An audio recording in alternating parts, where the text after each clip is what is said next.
नमस्कार बंधुगण आपन जानते पुलवामा आटाक विषय जहाद्वारा कि भारतर 44 जवान शहीद होते से आटाकर जो मास्टर माइंड थे जौस आतंकवादी दुईज मास्टर माइंड थे सी आज जम्मू काश्मीर गोटे घर रही भारत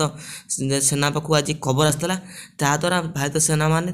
आटाक करते ताद्वारा जो गाजी रशीद कामरन दीज थे गोटे रूम जम्मू काश्मीर में बोमा विस्फोरण कर घर उड़े से बोमा विस्फोरण में से जो आतंकवादी दीज मरी जाइए गाजी रशीद था जो पुलवामा आटाकर मास्टर माइंड पाखे जना पड़ा सी आज जहाँ तार शहीद हो किंतु आउ गोटे दुखर खबर जे यही आटाक द्वारा भारतर 5 जन जवान भी शहीद होती जड़े मजिस्ट्रेट था आ जन 4 जन सैन्य थे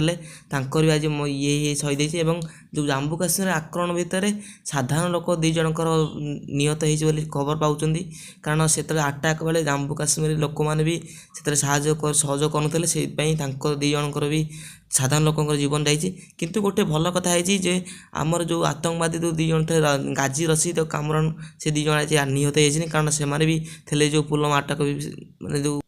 पुलवामा आटाक से सामिल था कारण 14 तारीख जो पुलवामा आटाक होता भितर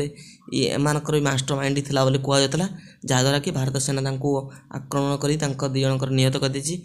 जहाँ हूँ बहुत बड़ खबर एटा किंतु आउ गोटे दुखर खबर आम जवान मरी पुणी मरले